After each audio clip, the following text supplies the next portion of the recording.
En la presencia del Señor con gratitud y alza tu voz con humildad. De modo que surge la pregunta, ¿cuándo fue que Pablo estuvo sin la ley?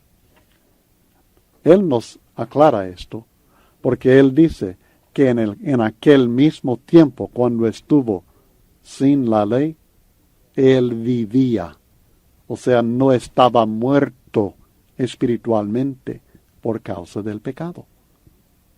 De modo que no cometía ningún pecado, porque la paga del pecado es muerte en todo momento. Por tanto, me parece claro que se refiere a la inocencia de su niñez, aquel tiempo cuando él todavía vivía espiritualmente. Y el único momento antes de conocer el mandamiento, cuando él vivía, era en su inocencia de niñez, cuando todavía no había conocido ni ley ni pecado. Así entiendo estos versículos. Luego también aprendemos en el versículo 9 que el pecado destruye por medio de la ley. Nos presenta el fruto mortal de la ley en el versículo 9. El pecado revivió, dice, por medio de la ley. El pecado logró vivir en Pablo, en su vida, porque él empezó a cometer y a practicar el pecado. El pecado revivió, Pablo murió. Yo morí, dice Pablo. Yo morí espiritualmente. Y esto a pesar de que no era esto el propósito de la ley. El texto dice en el versículo 10, y hallé que el mismo mandamiento que era para vida, a mí me resultó para muerte, porque el pecado tomando ocasión por el mandamiento me engañó y por él me mató. Así que el propósito de la ley era para vida, el propósito de la ley era la vida. Pero el resultado de la ley en la vida de Pablo y de todo ser humano era la muerte. Si hubiera sido posible la vida por medio de una ley, aquella ley habría producido la vida, pero tal resultado no es posible. ¿Por qué? Porque depende del ser humano, depende de la carne, y como consecuencia sencillamente no funciona, y no fue dado con este propósito en mente. En Gálatas 3:21 dice Pablo, ¿luego la ley es contraria a las promesas de Dios? En ninguna manera, pues si la ley dada pudiera vivificar, la justicia fuera verdaderamente por la ley, pero la ley no puede vivificar. La ley no puede producir la vida. La ley produce muerte porque depende del ser humano y el ser humano es débil, depende de la carne y la carne es débil. Y esta es la explicación de esta discrepancia entre el propósito de la ley, que es vida, y el resultado de la venida de la ley, que es muerte. Es por la debilidad del ser humano. La ley depende de la fuerza humana y el hombre no tiene la fuerza necesaria en sí mismo para cumplir con la ley perfectamente. Y la ley exige cumplimiento perfecto, exige obediencia perfecta todo el tiempo. Y así fue que aquello que fue para vida resultó como con muerte en la vida de Pablo, porque el pecado lo engañó, dice en el versículo 11. El pecado lo engañó, es engañoso el pecado. Hebreos 3:13 enseña lo mismo. Nos engaña, pretende ayudarnos, pretende darnos vida y bendición y resulta dándonos muerte y destrucción. Luego, leyendo en el versículo 12 al 14, para ver 4 aspectos del carácter de la ley en estos versículos. Romanos 7 del 12 al 14. De manera que la ley a la verdad es santa, y el mandamiento santo, justo y bueno. Luego lo que es bueno vino a ser muerte para mí. En ninguna manera, sino que el pecado, para mostrarse pecado, produjo en mí la muerte por medio de lo que es bueno, a fin de que por el mandamiento el pecado llegase a ser sobremanera pecaminoso. Porque sabemos que la ley es espiritual, mas yo soy carnal, vendido al pecado. Así que encontramos en el versículo 12 que la ley es santa, es justa. En el 12 y el 13 es buena. Y en el 14 es espiritual. El problema no es la ley. El problema soy yo. El problema es el ser humano.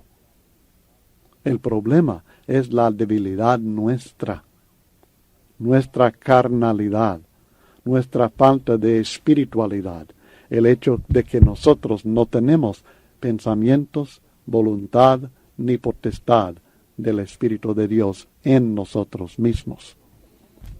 Entonces surge la pregunta, ¿cómo resultó la muerte de algo tan bueno como la ley? Si la ley es santo y justo y bueno y espiritual, ¿la ley produjo muerte? No. Entonces, ¿cómo es que resultó la muerte de algo tan bueno como la ley? Si la ley no produjo la muerte, ¿de qué resultó? Pues lo que aprendemos es que no resultó directamente de la ley, sino que el pecado produjo la muerte por medio de la ley. El pecado tomó ocasión por medio del mandamiento de la ley, engañó y así logró la muerte. Así que la muerte no resultó directamente de la ley, sino que el pecado produjo en mí la muerte, para mostrarse pecado, dice en el versículo 13, para que fuera conocido claramente por el efecto que produce la muerte. El pecado se conoce por su efecto, la muerte, la separación de Dios, la destrucción de la vida, a fin de que el pecado llegase a ser sobremanera pecaminoso. O sea, para que sea conocido claramente en toda su perversidad, porque puede aprovechar algo tan bueno, tan santo, como la perfecta ley de Dios, y producir algo tan terrible como la muerte del pecador. Así se conoce cuán pecaminoso es el pecado. Esto es importante también para que el pecador reconozca su necesidad del Salvador, como presenta Pablo en otros textos como Gálatas capítulo 3, versículos 22 al 24. Y como Pablo a continuación dice, porque yo soy carnal, en el versículo 20. ¿Cómo pudo algo tan bueno, tan espiritual como la ley resultar en la abundancia del pecado? La respuesta está en el versículo 14. Porque yo soy carnal, porque el ser humano no es espiritual por naturaleza, no es espiritual, sino carnal.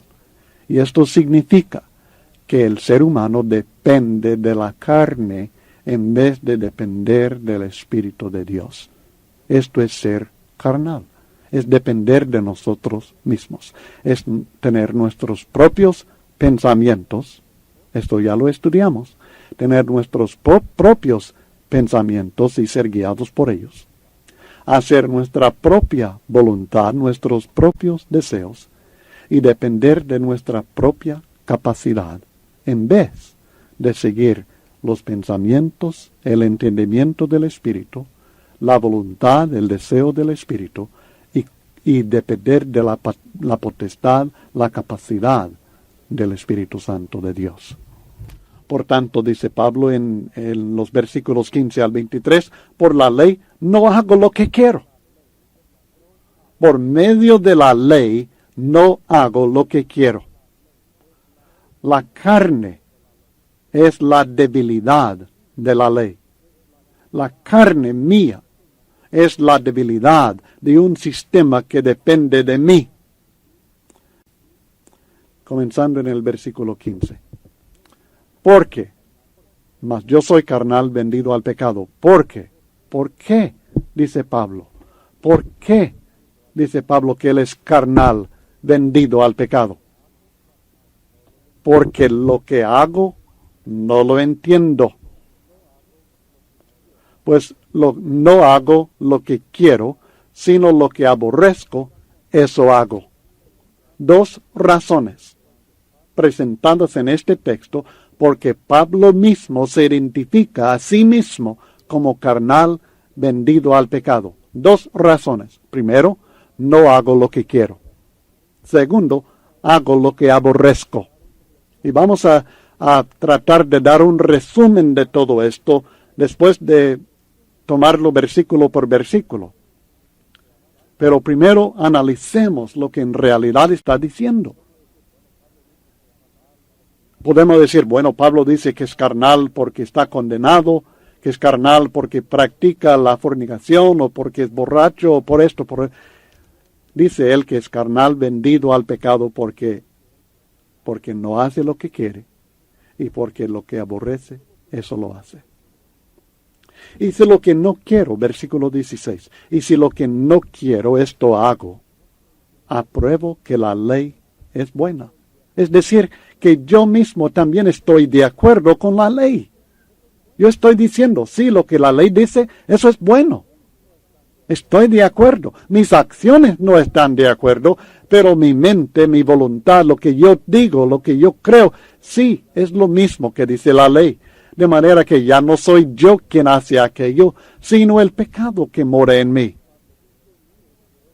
Yo sé, dice Pablo, que en mí, esto es, en mi carne, no mora el bien, porque el querer el bien está en mí, pero no el hacerlo. De modo que Pablo aquí está haciendo una distinción en el versículo 17 entre yo y el pecado que mora en mí. Note, ya no soy yo quien hace aquello, sino soy yo quien es el que lo hace. El pecado que mora en mí. Hace la distinción entre yo y el pecado que mora en mí. Entre lo que yo deseo, entre lo que yo quiero y lo que el pecado aprovecha y resulto haciendo en mi vida. Por causa del pecado, por causa de la debilidad de la carne. Yo sé que en mí, en el versículo 18, Pablo dice que tiene la capacidad de querer el bien, porque el querer el bien está en mí, pero no tiene la capacidad de ¿qué? De hacer el bien. Tiene la capacidad de querer el bien, pero no tiene la capacidad en sí mismo, dependiendo de su carne, dependiendo de su propia persona. Note la distinción porque dice, yo sé que en mí esto es, en mi carne. En mí es equivalente a en mi carne. Cuando Pablo dice, yo no puedo hacerlo, está queriendo decir, en mí no existe es porque no soy capaz yo mismo, por mi carne, por mis deseos, por mis pensamientos, por mi capacidad. Recuerden la definición que estudiamos de la carne, es los pensamientos naturales del ser humano, los deseos naturales del ser humano, la capacidad natural del ser humano. En esta capacidad, en estos pensamientos, en esta voluntad humana, no está el bien. No está la capacidad de hacer el bien, está la capacidad de querer el bien. Puede decir, si la ley es buena, lo que dice, estoy de acuerdo, pero lograr hacerlo se me hace imposible mientras dependo de mí mismo, mientras confío en mí mismo, mientras me guío a mí mismo, mientras es mi capacidad la única que estoy utilizando para tratar de hacer el bien. El quererla, es sí, claro, quiero el bien, pero hacerlo es problemático.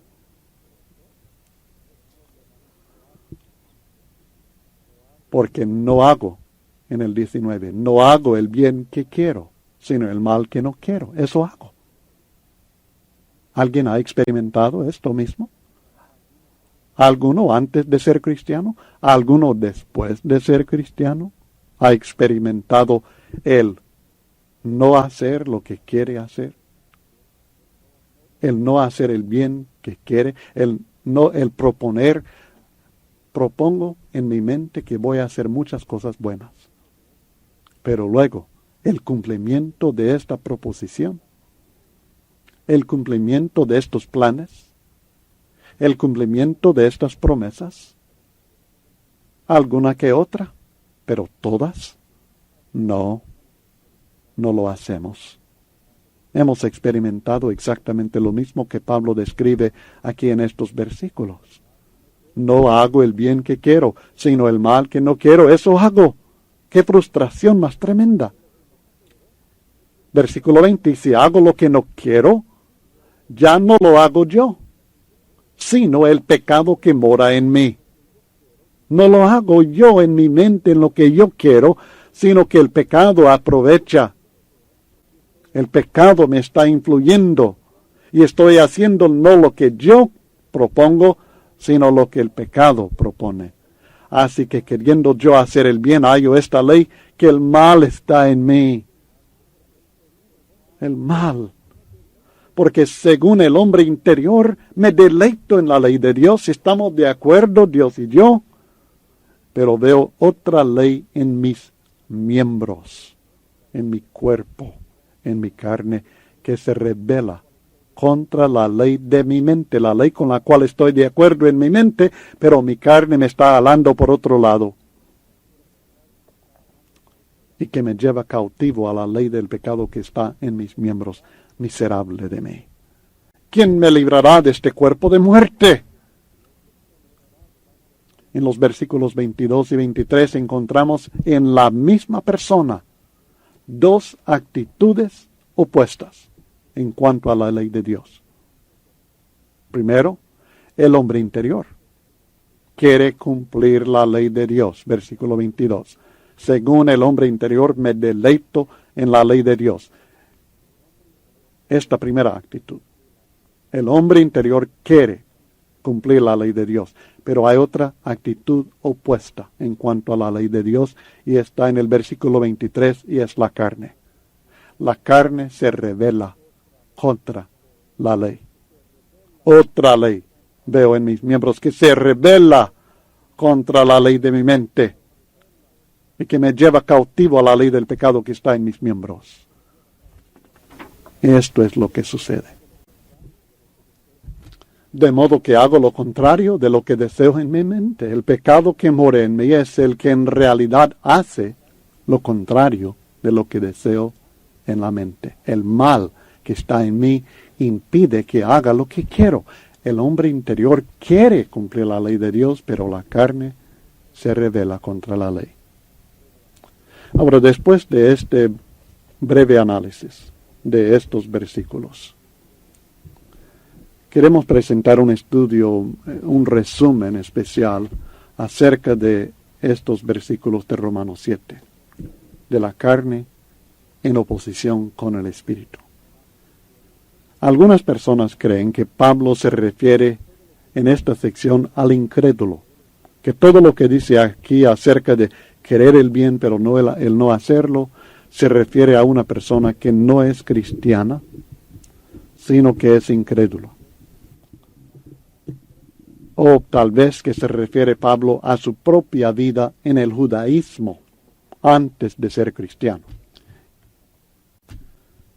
Aquellos que creen que Pablo se refiere al incrédulo en esta sección de Romanos capítulo 7, versículos 14 al 25, o que tal vez se refiere a su propia vida en el judaísmo antes de ser cristiano, señalan frases como yo soy carnal, vendido al pecado en el versículo 14, el pecado que mora en mí en los versículos 17 y 20, en mí no mora el bien en el versículo 18, y me lleva cautivo a la ley del pecado que está en mis miembros.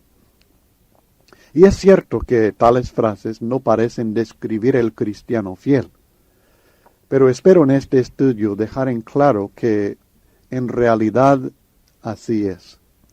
Entiendo perfectamente la tentación de aplicar este texto a Pablo antes de convertirse, pero creo que el contexto completo no permite tal interpretación. Además de esto, la experiencia que Pablo describe en este párrafo es igual a la de todo cristiano fiel, quien sinceramente reconoce sus debilidades y su necesidad de la gracia de Dios, a pesar de su muy buen deseo sincero de cumplir con la justicia divina en cada aspecto de su vida. Parece estar hablando específicamente del cristiano judío que trataba de vivir por la ley o por un concepto legalista, y por aplicación moderna a todo cristiano que intente practicar un cristianismo legalista que depende de la fuerza humana, o sea, la carne, en vez del espíritu.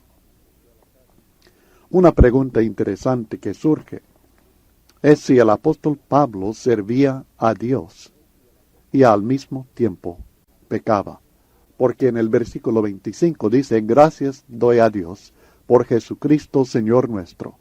Así que yo mismo con la mente sirvo a la ley de Dios, mas con la carne a la ley del pecado. La respuesta es que sí, Pablo servía a Dios y al mismo tiempo pecaba, al igual que todo cristiano fiel.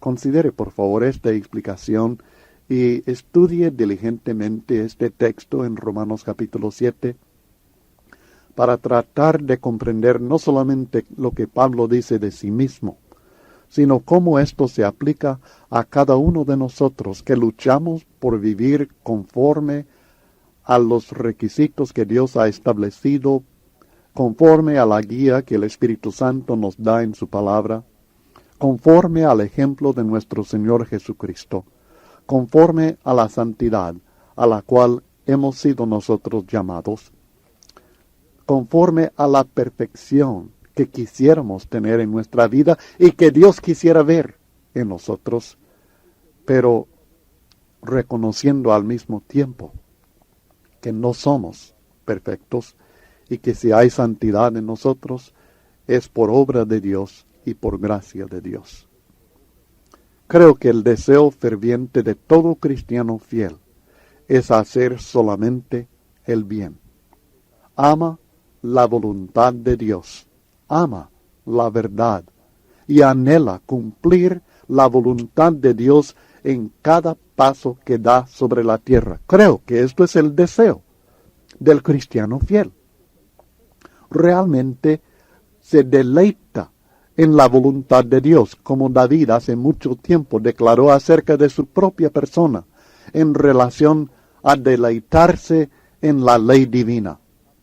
Pero la experiencia de su vida le ha revelado que no puede cumplir perfectamente con los mandamientos del Señor como quisiera hacer. No lo hace. Sabe el cristiano fiel, el cristiano con fe en Dios, el cristiano con conocimiento del Evangelio de Cristo, sabe que ha sido librado del pecado para servir a la justicia, como hemos estudiado en el capítulo 6. El propósito de que Dios nos ha redimido, el propósito por el cual Dios nos ha librado de la potestad del pecado, no es para que sigamos pecando, sino para que practiquemos la justicia, para que nos convirtamos en siervos de la justicia divina. Pero el cristiano fiel siempre encuentra en su vida que la carne no le deja apartarse totalmente del pecado. Por supuesto, no practica el pecado como antes. El que practica el pecado ha vuelto a ser dominado por la carne. El que practica el pecado ya no está caminando en luz. El que practica el pecado pierde su comunión con Dios y debe arrepentirse y volver al camino del Señor para ser salvo, si no se condena. Y así que el cristiano fiel no practica el pecado como antes hacía, pero no puede presentar una vida completamente limpia, nítida a su Dios como quisiera hacer. Su vida se presenta limpia delante de Dios solamente por la sangre de Cristo, no porque sea limpia. Se presenta delante de Dios aún después de convertirse como justo únicamente porque la justicia de Cristo es la de uno, no porque en realidad sea justo. Así es que la vida cristiana, aunque una vida de libertad, de gozo, de paz, como estudiamos en los capítulos 5 y 6, la vida cristiana, encontramos en el capítulo 7, es también una lucha. Es un conflicto continuo entre el hombre interior y la carne. Mientras estamos en este cuerpo, tenemos que contender contra el pecado. A veces perdemos el conflicto. Necesitamos ser librados de este cuerpo para ser librados de la muerte. Es decir, que aún después de crucificarse con Cristo en el bautismo, aún después de tratar de matar, de destruir las obras de la carne, en el arrepentimiento, en el bautismo, en el nacimiento de agua y de espíritu, y de comenzar una vida nueva, en la cual como nueva criatura todas las cosas viejas pasaron, y ahora se dedica a la santidad. La verdad es que mientras estamos en esta vida, sigue la lucha contra la carne. Como hemos estudiado en otros estudios acerca de la santificación, somos santificados en el momento del bautismo, apartados del pecado, dedicados al servicio de Dios. Dios nos ha limpiado del pecado, nos ha separado de nuestros pecados pasados y nos considera como si fuéramos santos.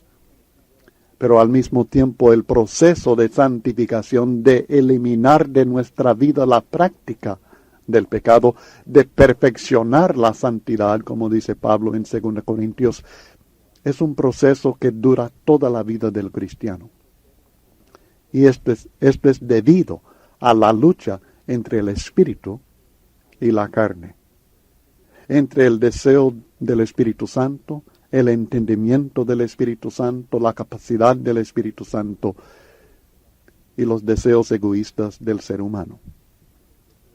La voluntad egoísta del hombre, el pensamiento deficiente, el entendimiento incompleto del ser humano, de la carne, y la capacidad debilitada, incompleta, inadecuada de la carne, del hombre natural. Es en esto que vemos claramente la importancia de la gracia de Dios, no solamente para librarnos de nuestros pecados pasados, sino también para librarnos de la condenación a muerte que merecemos por no haber cumplido perfectamente la voluntad del Señor como cristianos. Es decir, después del perdón de pecados pasados, después de comenzar la vida nueva, todavía el cristiano peca. Todavía el cristiano no cumple perfectamente la voluntad del Señor. He conocido a algunas personas que pretenden, que dicen que ya no pecan. Oh, qué tristeza, qué engaño de sí mismo. Esto es lo que el apóstol Juan dice en 1 Juan capítulo 1, que nos estamos engañando a nosotros mismos, queremos engañar a Dios. Hay que ser honestos, hay que ser realistas. Sí, todavía el cristiano no cumple perfectamente la voluntad de Dios. Por eso el cristiano tiene que estar libre de la ley. Y este es el punto en Romanos capítulo 7. Es necesario estar libre de la ley para ser de Cristo. Es necesario estar libre de la ley para llevar fruto para Dios. Es necesario estar libre de la ley para no ser condenado. Porque la ley no perdona la infracción de sus mandamientos, solamente condena al infractor. Es por este motivo que Pablo clama: miserable de mí, ¿quién me librará de este cuerpo de muerte? Romanos 7:24. Y por la misma razón luego da gracias a Dios por nuestro Señor Jesucristo, en el versículo 25.